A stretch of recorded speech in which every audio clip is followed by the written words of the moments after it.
to show you how to do a magic circle. If you're getting into amigurumi, you want to make a stuffed animal, you would use this method.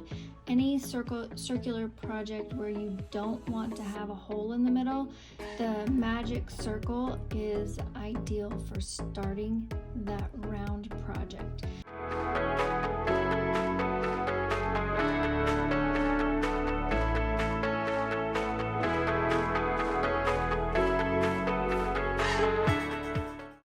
So what you're going to do is you're going to start with your tail, your short end of the yarn towards you. And you're going to wrap the yarn over 3 fingers all the way back around, and then over the top you're going to cross over your initial strand of yarn, so it makes kind of like a little diagonal X. And then I'm going to insert my hook into the bottom strand on the far side of the X, grab that yarn, pull it through, and now the next part is where I'm going to kind of maneuver my hook underneath that top strand again and pull through to make a chain stitch like that. All right, let's go through that whole process one more time so you can watch and practice along. Short tail towards you, over the top, all the way back around, over the top again, and cross over. And then just kind of hold that top strand in place as you bring your hook in on the far side of the X, underneath the bottom strand, over the top strand, pull it through to make a loop, and then you're going to kind of work your hook back through that same strand of yarn and pick it up and pull it through to make a chain stitch. Go. All right. Now, with most magic circles, they're going to have you do some sort of stitching inside of this circle that you've created, and that can be a single crochet, double crochet, half double crochet. It doesn't matter. But that is the stitching that's going to form your first row of whatever circular project that you're working on. So you can leave your fingers inside of the circle for this next part to try to just give yourself a little bit of stability.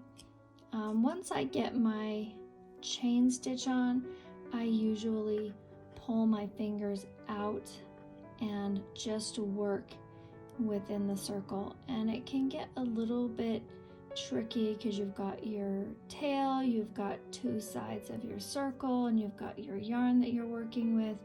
And sometimes it just takes a little bit of practice to really get a hold of how to hold things, what feels comfortable to you, and things like that. So what I do is I usually stick 2 fingers through the loop just to create a little bit of leverage and tension on the loop, and I keep the short tail over my fingers with this side of the loop.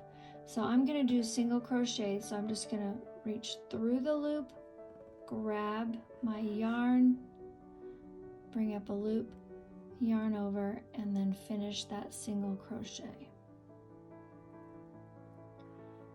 And I'm going to do 8 of these, and then we'll show you what makes a magic circle magic. So I'm just going to continue working those single crochets, and if you need to use your finger a little bit to help pull your hook through, that's totally normal and fine. And that's stitch number 4.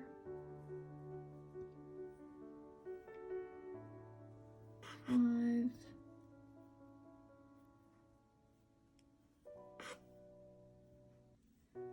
6.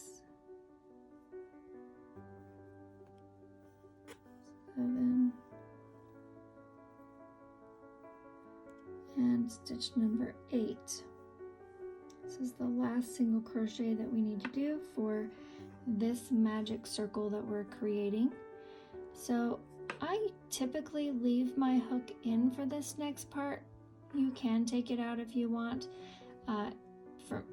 It's a really simple little maneuver, so if you just hang on loosely to your stitching here where you've done all of your stitches, and then just grab that short tail and pull on it.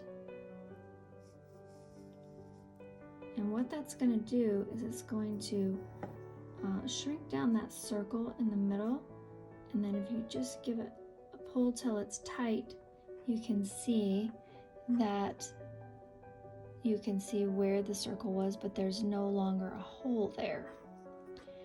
So if I'm doing the bottom of a basket, or I'm starting the head of an amigurumi animal, that's going to be really nice because there's not going to be a hole there. It's just going to be a starting point that the circle works out from.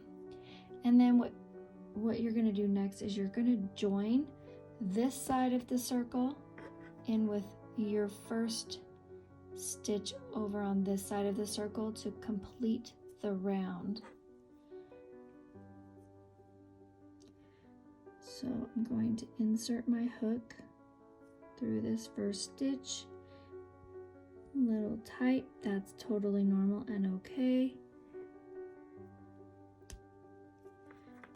And I'm going to make sure I'm not using this short end, right? Because I want to use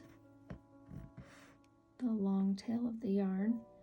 I'm going to yarn over, pull that stitch through, and I'm going to complete the yarn or the slip stitch.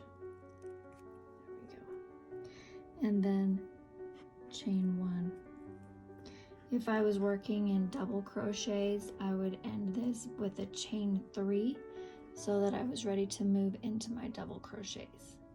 Since we're working in single crochets, we're just going to do that singular chain stitch so that we're ready to move on and do single crochets all around. And that's it. That is the magic of the magic circle.